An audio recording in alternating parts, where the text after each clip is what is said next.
बहुत सावधान, बहुत सावधान। आप बच्चे नहीं हो, आप लोगों को हित अहित का ज्ञान होना चाहिए। इंद्रियों की मांग को अपनी मांग मानना, मन की विलासिता को अपनी मानना, यह आपको बांध देगा, प्रकृति में बांध देगा, माया में बांध देगा। भागना पड़ेगा, संसार स्वीकार करना पड़ेगा, गिरना पड़ेगा। इस बात को अंदर से समझिए। आपको बहुत मजबूत रहना है। अभी तो माया ने कोई प्रश्न ही नहीं किया आपके सामने। अभी तो सिर्फ पढ़ाई चल रही, तब आप भागते हो अंदर से। बाहर से चाहे हमारे नजदीक भले दिखाई दे रहे हो, और जिस दिन प्रश्न आया तो आप समझ कितने नंबर आएंगे आपकी परीक्षा के। पहले ही आप मांग कर रहे हो जगत की, तो जब प्रश्न आएगा कि एक तरफ जगत का आकर्षण, एक तरफ प्रभु का आकर्षण, तो आप उत्तर क्या दे पाओगे? क्योंकि पहले ही जगत का आकर्षण है, इसी को तो मिटाना है।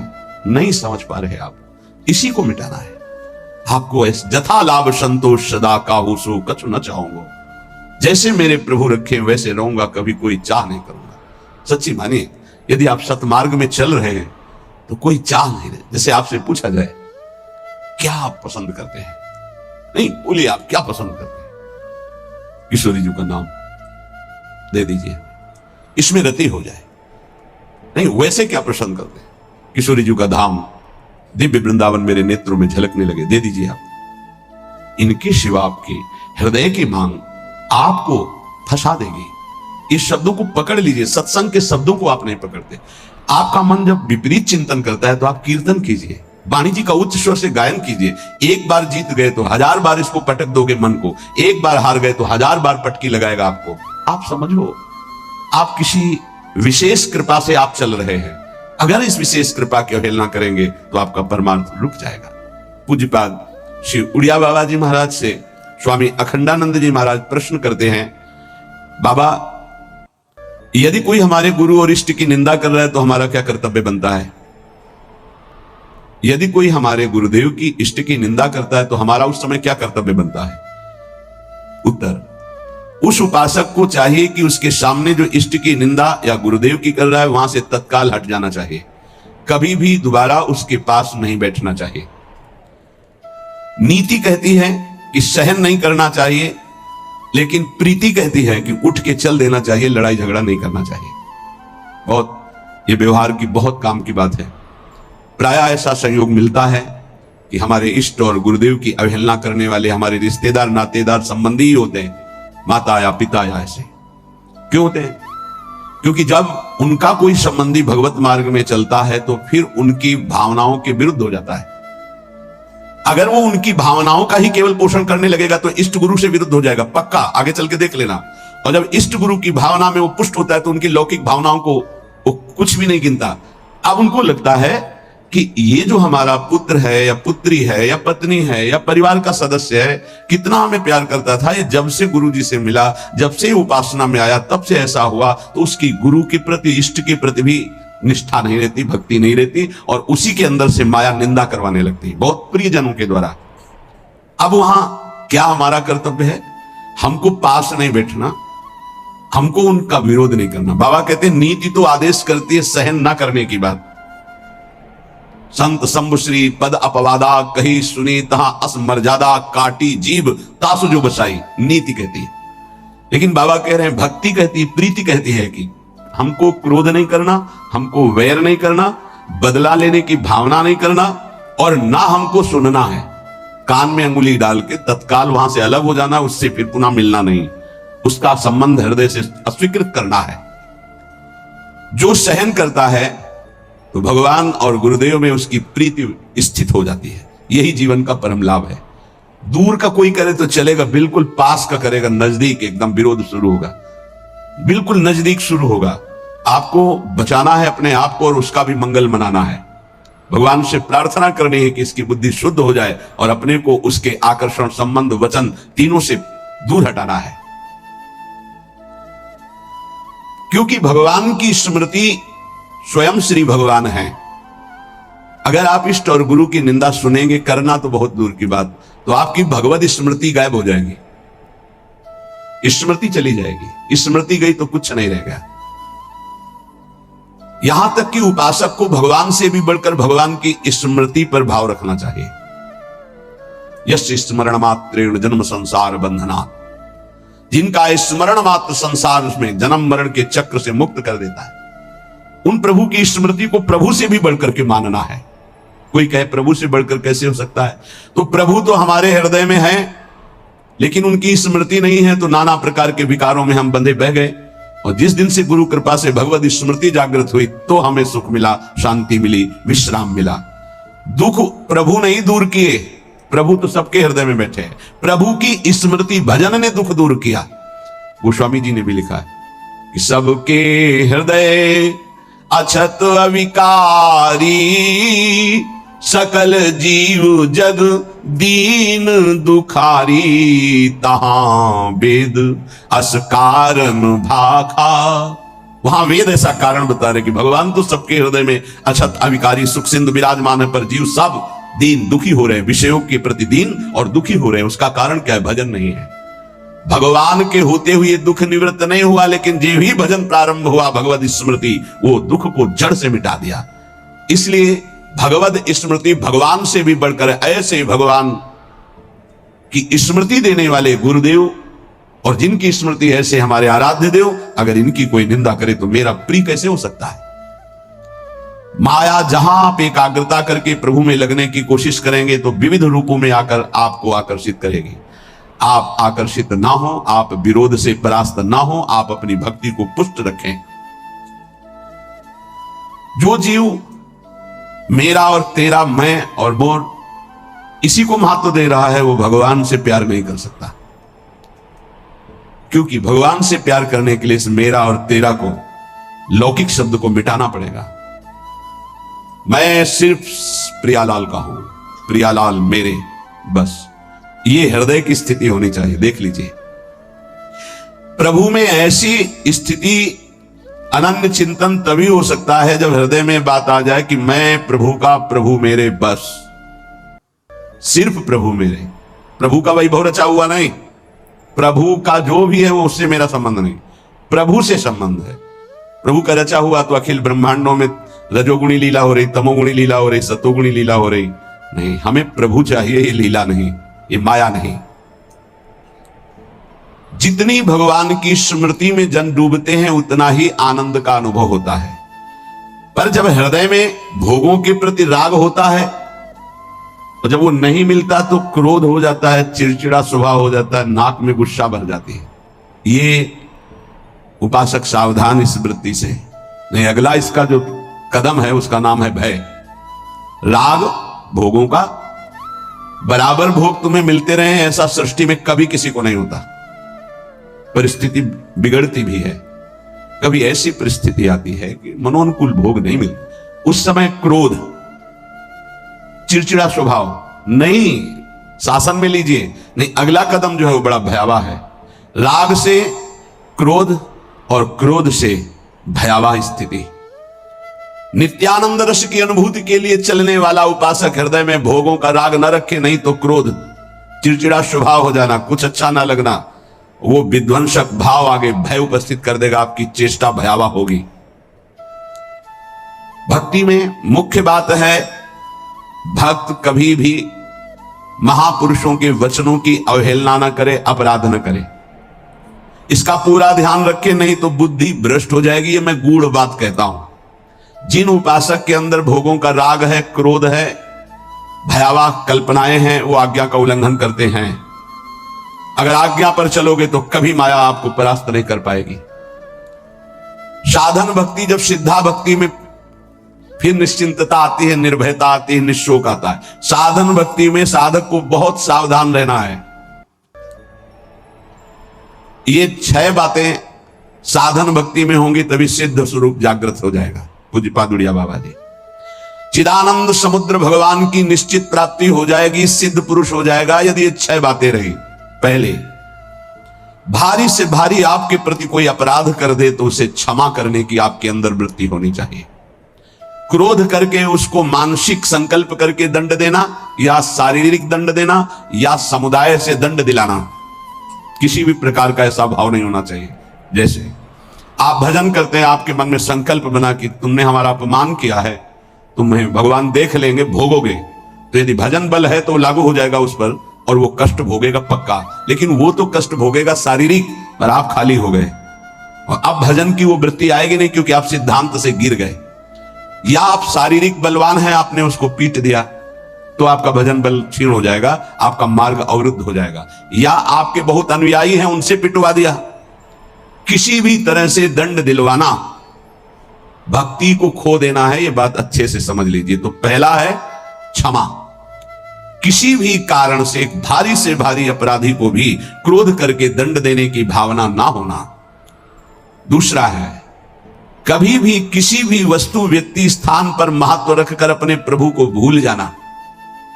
ये बहुत सावधानी की जरूरत, तभी आप सिद्ध होंगे। परिपक्व अवस्था तभी आएगी। अव्यर्थ कालत्वम, समय व्यर्थ नष्ट कर देना। कब नष्ट होता है समय व्यर्थ? अनुकूल भोग मिल गया, उसमें राजी हो गए, भूल गए भगवान को। अनुकूल व्यक्ति मिल गया, उससे बात करना है, बहुत दिनों बाद मिले, बातचीत हंसी मजाक, और कैसे हो, भूल गए भगवान को। वस्तु व्यक्ति स्थान पदार्थ पद चाहा हुआ कुछ भी मिले, उसके मिलने में यदि आपका भजन छूट गया तो आपकी भक्ति बाधित हो जाएगी। ये सावधानी कहां है, किस साधक में? कोई बिरला यह ध्यान रखता है कि हमारे सामने अनुकूल वस्तु व्यक्ति पदार्थ घटना पद, ये अगर कोई भी आवे तो भी हमें अपने प्रभु का स्मरण नहीं छोड़ना, समय एक मिनट व्यर्थ नहीं होने देना, सिद्ध बनने के लिए, भगवदाकार वृत्ति के लिए, भगवत साक्षात्कार के लिए। तीसरा, जिन भोगों को निषेध किया गया है तुम्हारे आसपास सब हो, सुविधा हो भोगने की, तो भी तुम्हारे हृदय में भोग लालसा ना हो। अगर हो भी जाए तो भोगना नहीं। आवश्यकता से अधिक धर्म अनुकूल भोग भी ना भोगे। इस धर्म के प्रतिकूल तो बात जाने दो, जितनी आवश्यकता है। ये बहुत सूक्ष्म विषय है। जैसे भोजन में मीठा बहुत प्रिय होता है, किसी को नमकीन बहुत प्रिय होता है, जहां अनुकूल भोजन आया, अधिक मात्रा में लिया, उस दिन नोट करना, भजन नहीं होगा। वो भजन जो स्वाभाविक होता था रोटी दाल में, वो नहीं होगा, आप देखना। तो कितनी दुश्मन है वो वस्तु जो हमें प्रभु के स्मरण में शिथिलता दे दे।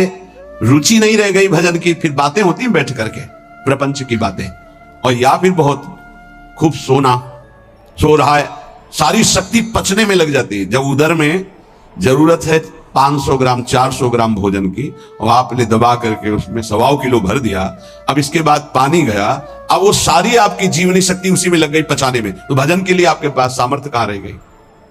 बार बार जमवाई लो, बार बार टहलो, बार बार लेटो, क्योंकि वो पच जाए ना, और वो कि बर्बाद ना हो। तुम ही हो भारत में सार्थक करने वाले, और तो जीव है ही नहीं भाई। और भी तो पशु पक्षी, तुम अपनी केवल लो, तुम उतना ही सेवन कीजिए, वो कोई और पालेगा, पशु पक्षी पालेंगे, कुछ चीज बर्बाद नहीं। आप छोड़ दीजिए, उसमें चींटियां लग जाएंगी, वो चींटी पालेंगी, बहुत से कीट पतंगे वो पालेंगे, आप ऐसा ना सोचे कि बर्बाद हो।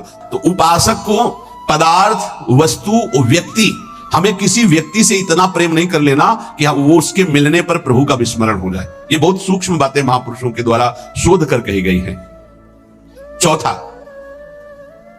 सम्मान सबको बहुत प्रिय है, बहुत प्रिय है। सम्मान किसको अच्छा नहीं लगता? पशु पक्षी को भी अच्छा लगता है सम्मान। पुचकार कर, दुलार करो, प्यार करो, सम्मान दो।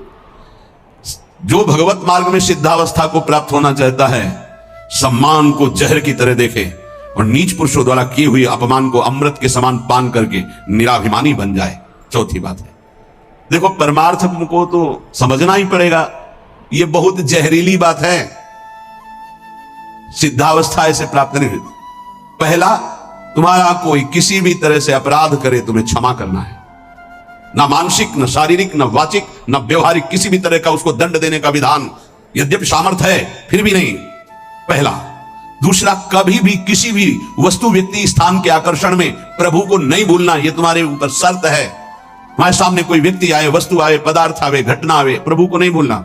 अंदर राधा राधा राधा, किशोरी जो से बढ़कर प्रिय कौन हो गया, जिससे अगर प्रभु को भूल जाते हैं तो वो बड़ा हो गया, प्रभु छोटे हो गए। वो पदार्थ बड़ा हो गया, वो संपत्ति बड़ी हो गई, वो व्यक्ति बड़ा हो गया, वो घटना बड़ी हो गई जिसने प्रभु को भुलवा दिया। नहीं। तीसरा, विविध प्रकार की भोग सामग्री आसपास फ्री भोगने के लिए हो, फिर भी नहीं भोगना, क्योंकि हमें भगवत साक्षात्कार करना है। अनुकूल धर्मयुक्त भोग भी उतना भोगना है जिससे हमारा भजन चले, जैसे खान पान विश्राम उचित। सम्मान सबको प्रिय होता है, अपमान सबको दुखद होता है। भक्त को अपमान अमृत के समान लगता है, सम्मान विष के समान लगता है, उल्टा, वो निराभिमानी होता है। पांचवा, इष्ट देव के चिंतन में व्यभिचार नहीं होना चाहिए। व्यभिचार ये परिपक्व भगवत साक्षात्कार की बात है, साधारण साधक की, प्रारंभिक साधक की बात नहीं है। 4 बार शिव जप लिया, 5 बार अमुक जप लिया, फिर जप लिया, ये जप लिया, वो जप लिया, नहीं।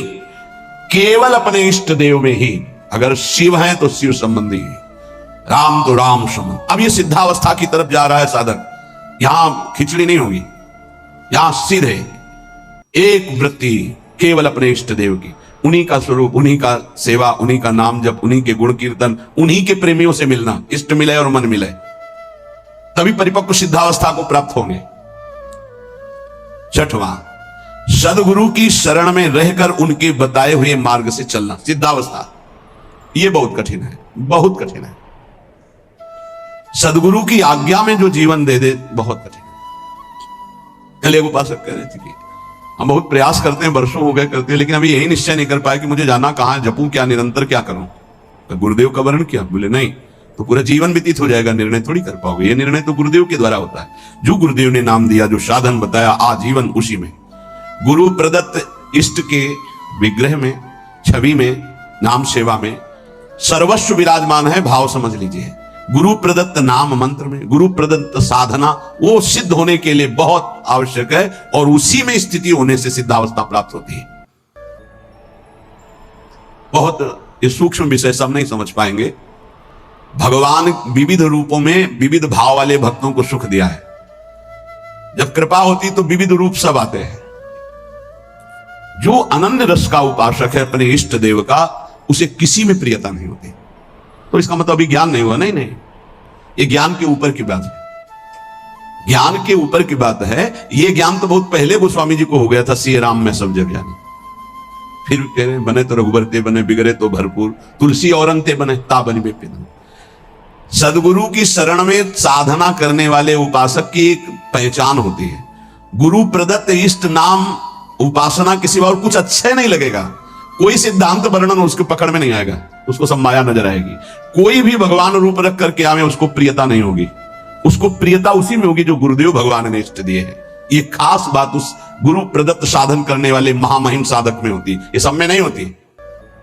बड़े से बड़े भगवत स्वरूप की रुचि नहीं रहेगी, उसकी रुचि नहीं रहेगी। अपने इष्ट का नाम, इस पे उसके प्राण न्यौछावर होते हैं।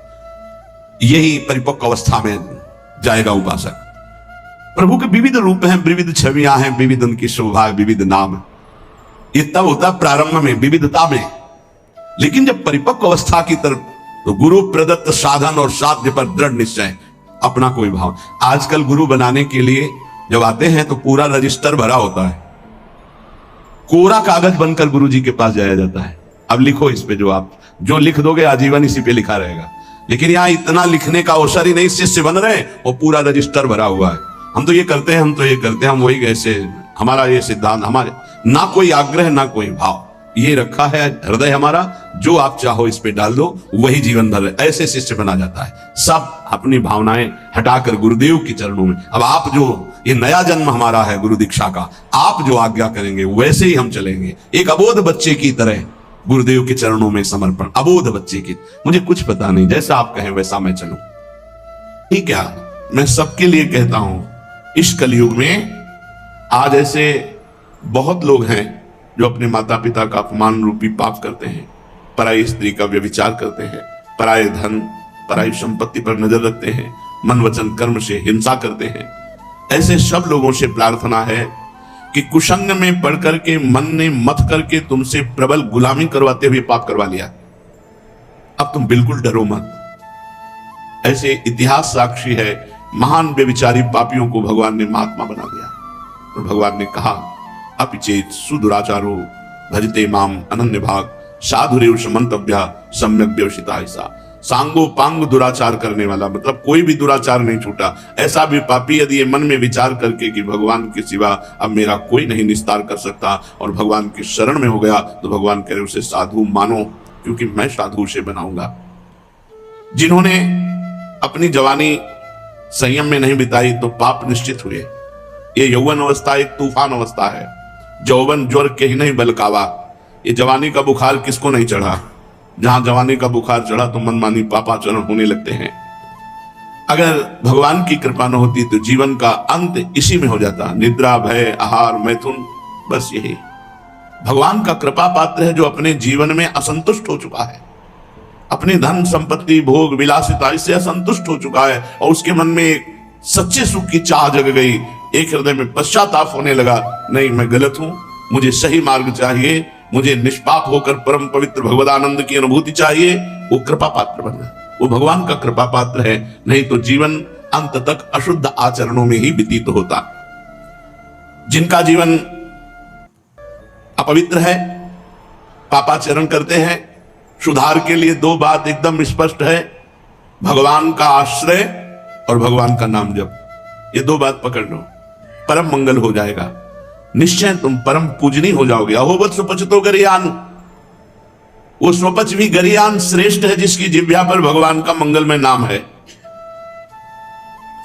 भगवान की चरण रज का अधिकारी बन जाता है वो जो भगवान के आश्रित होकर भगवान का नाम जप करता है। परंतु बिरले लोग ऐसे होते हैं जिनको सत्संग की प्राप्ति होती है। कुछ लोगों के हृदय में कृपा होती है तो पाप आदि के कारण जलन होती है, पर उनको सही दिशा न मिलने के कारण फिर वो उसी में गिर जाते हैं। बड़े भाग्यशाली हैं जिनकी जलन को सही दिशा मिल जाए, पश्चाताप को सही दिशा मिल जाए और वो भगवान के मार्ग में अग्रसर हो जाएं। अधिकांश जन समुदाय पापाचरण की तरफ ही बढ़ता चला जा रहा है। रुपया मिले वो कुछ भी करना पड़े, कुछ भी करना पड़े, इतना रुपये में इतना प्रेम, कुछ भी करना पड़े, चरित्र बेचना पड़े, धर्म बेचना पड़े, पाप करना पड़े, हिंसा करनी पड़े, बस रुपये से विषय भोग, विषय भोग से जीवन, जीवन से विषय भोग, अंततो गत्वा नरक की प्राप्ति। पाप के कीचड़ में उनकी जिंदगी फंसी रहती है।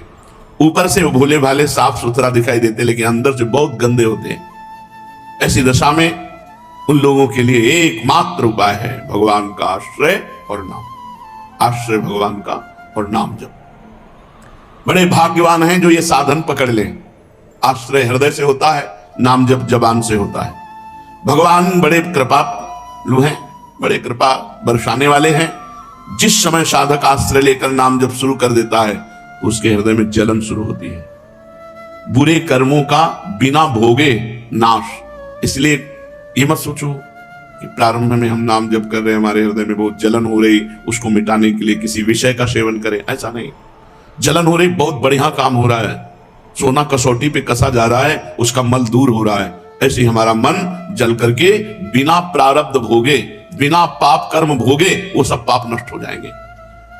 जो पश्चाताप है, जो जलन है, वो सारे पापों को नष्ट कर देगी यदि नाम जब चल रहा है साथ में। तो भगवान की कृपा से नाम में प्रेम और नाम की कृपा से भगवान में प्रेम, ये संयोग देखो। भगवान की कृपा से नाम में प्रेम और नाम की कृपा से भगवान में प्रेम। बिना नाम के भगवान से प्रेम नहीं हो सकता। हरिवंश कृपा, हरिवंश कहें और हरिवंश कहें, हरिवंश लाएं। जिनके मुख में राधा राधा कृष्ण कृष्ण भगवान नाम निकल रहा है उनको भगवान ने स्वीकार कर लिया है। अब निश्चित भगवान की उनके ऊपर कृपा है, भगवान की कृपा से भगवान नाम जप कर रहे हैं और भगवान नाम जप से भगवान में प्रेम हो जाएगा। फिर जो प्रेम सुधा का पान होता है असल में तब पूर्ण पवित्रता होती है जब हृदय निष्काम होकर भगवान के प्रेम में द्रवित होकर आंखों से आंसू बहते हैं, रोमांच होता है, हृदय द्रवित होकर बहा जा रहा है, आहा भरकर पुकार रहा है राधा राधा राधा। अब पूर्ण पवित्रता हो रही है, पापों का सच्चा प्रायश्चित हो रहा है। भगवान उसके हृदय की बात को देखते हैं। फिर अब उसके हृदय में प्रार्थना प्रकट होती है, पुकार प्रकट होती है और भगवान से वो पुकार करके कहता है, हे मेरे नाथ, हे देवादिदेव, हे परमेश्वर, मैं बहुत भूल में था, बहुत गलती हो गई, लेकिन अब लो नशानी अब ना नशे, अब गलती नहीं करूंगा। मैं आपसे मांगने लायक तो नहीं हूं कि कुछ किया हो तो मांगू आपसे, कोई सेवा की हो, कोई तपस्या की हो तो हम आपसे वरदान मांगे, पर नाथ मैं आपसे एक भीख मांगता हूं। आप दाता हैं, दयालु हैं, दया करके मुझे दे दो कि मैं कभी आपके नाम को न भूलूं, सदैव मेरे हृदय देश में आपका नाम चलता रहे। मुझे बहुत अच्छी बात लगी थी परसों नरसों सत्संग में, गोस्वामी तुलसीदास जी कह रहे हैं बड़े बड़े व्रतधारी, तपस्वी, त्यागी, नियम याज्ञिक बहुत सब हैं, इनको तराजू में हे रघुनाथ जी एक तरफ तोलिएगा और मुझे तोलिएगा। तो वैसे तो मैं भूत भविष्य वर्तमान में नीच जनों में सबसे श्रेष्ठ नीच हूं, पर पलड़ा मेरा गरु रहेगा, क्योंकि मैंने राम नाम का आश्रय लिया है। मैंने और कोई व्रत नियम तीर्थाटन कोई और यज्ञ याग आदि नहीं, केवल आपके नाम का आश्रय लिया। इसलिए रघुनाथ जी तुम तौल के देख लो, हमारा पलड़ा भारी रहेगा, बस नाम को पकड़ लो। यहां कह रहे प्रभु, यद्यपि मैं मांगने का अधिकारी नहीं हूं, क्योंकि मांगने का अधिकार तब होता है जब सेवा की हो, तपस्या की हो, व्रत नियम अनुष्ठान आदि, तो उसके बदले में मैं कुछ मांगू। पर मैं भीख मांग रहा हूं, भीख मांगने का तो अधिकार है ही, आप बहुत बड़े दाता हैं। नाथ, मैं आपसे एक भीख मांगता हूं कि मैं आपके नाम को अपने हृदय से कभी भूलूं नहीं। बस यही जिंदगी का लाभ है। सब संतों की सुन करके कह रहा हूं और अपने हृदय की बात कह रहा हूं। हृदय में नाम चल रहा है, बस हमें कुछ नहीं चाहिए। लोक परलोक सुख मोक्ष बंधन ये सब हमारे लिए कूड़ा करकट। हमारे हृदय में नाम चल रहा है, बस हम संतुष्ट हैं। नाम छूटा फिर हमारे पास कुछ नहीं है, फिर हमारे पास कुछ नहीं। जैसे भरे दरियाओं में नाव पलट जाए तो फिर तैरना आता नहीं, मरना ही है। ऐसे इस भव समुद्र से तैर कर पार चला जाए, ऐसा वीर कोई बिरला भगवान ही है। इससे पार तो भगवान ही हो सकते हैं, दूसरा कोई नहीं हो सकता, या भगवत स्वरूप महापुरुष। लेकिन अपने लोग जैसे हैं तो अपने तो उनकी नाम रूपी नाव में बैठे हैं। नानक नाम जहाज है, चढ़े सो तरे पार। नाम रूपी जहाज में बैठ गए, अर्थात निरंतर नाम जब। अगर नाम छूटा तो मानो नाव पलट गई। अब कहां, तैरना आता नहीं तो डूब जाएंगे भव समुद्र में। इसलिए प्रभु, मैं आपसे प्रार्थना करता हूं, आप मेरे हृदय देश में सदैव अपने नाम को चलाते रहिए, ये नाम चलता रहे। तुम ही मेरे अब जीवन के आधार हो। इस क्षण क्षण बदलने वाले, पल पल बनने मिटने वाले संसार में जो कुछ भी हो रहा है, जो कुछ भी सामने आ रहा है, जो कुछ भी हिल डुल रहा है, वो सब आपकी सामर्थ्य से हो रहा है। नाथ, अब ऐसे हमसे कोई आचरण न हो जिससे आपका भजन छूट जाए, आपका आश्रय छूट जाए। क्या कह रहे, यहां जो कुछ भी हो रहा है वो सब आपकी सामर्थ्य से हो रहा है। तो हे नाथ, अब आप ऐसी कृपा करो, अपनी माया को डांट दो, हमें ऐसी सामर्थ्य दो कि आपके विरुद्ध अब पापाचरण न हो, नाम न छूट जाए, आपका हृदय से चिंतन न छूट जाए। मेरा मन, मेरे प्राण अब आपके हवाले है। जितना जीवन बचा है वो आपके लिए है, ये प्राण समर्पित मदगत प्राणा। और मेरा मन आपको समर्पित है, आप इसको संभाल लीजिए। मेरे बस का नहीं है कि मैं मन को आप में लगाऊं, मैंने आपको दिया। अब ये भागे प्रपंच में जाए जो भी हो, आप देखो गोस्वामी तुलसीदास जी कह रहे, हाँ हार्यो करि जतन अतिशय प्रबल अजय, तुलसीदास बस होए तबे जब प्रभु पेरक बरजे। प्रभु जी मेरो मन हठ न तजे, हरि जो मेरो मन हठ न तजे। प्रभु मैंने बहुत उपाय करके, और सच्ची कह रहा हूं, बहुत उपाय करके देखा। कभी तो लगा कि नहीं ठीक है, कभी लगा कि जहां थे वहीं है, क्योंकि मन की वही स्फुरना, वही चाल। तो हाँ हार्यो करि जतन, बड़ी साधना करके हार गया। अतिशय प्रबल अजय, बहुत बलवान मन है। अब एक उपाय सुझा है, तुलसीदास जी कहते हैं, तुलसीदास बस होए तबे जब प्रभु प्रेरक बरजे। इस मन को प्रेरणा देने वाले आप ही हो, मुझे पता है। आप इसे रोक दीजिए नाथ। उस हृदय से प्रार्थना होती है, हे प्राणाराम, मैं अब बहुत संतुष्ट हूं, क्योंकि आपका आश्रय मिल गया, आपका नाम जब चल रहा है। आपसे प्रार्थना है, अब जो करूं तुम्हारी प्रेरणा से करूं, तुम्हारे संकेत से करूं, और सही प्रार्थना यह कर रहा हूं कि तुम हृदय में बैठ के करा लेना। हमारा उद्देश्य अब केवल आप हैं। आप हमारे हृदय में विराजें, प्रेम से विराजें। आपका घर है, ये सब कुछ आपको समर्पित है। आपके सिवाय मेरा आप कोई नहीं है। बस आपसे एक ही प्रार्थना है कि मैं आप में तुच्छ नगण्य नाचीज हर समय लगा रहूं। कभी वाणी पाठ, कभी सेवा, कभी नाम जप, कभी कीर्तन, कभी शांत बैठकर मंत्र जप, मैं आप में लगा रहूं। अगर ये नाम जप और आश्रय है तो बड़े से बड़ा पाप नष्ट हो जाएगा और हमें भगवत प्रेम प्राप्त होगा, हमारी आर्त भावना जागृत होगी, जिससे हमें भगवत साक्षात्कार हो जाएगा।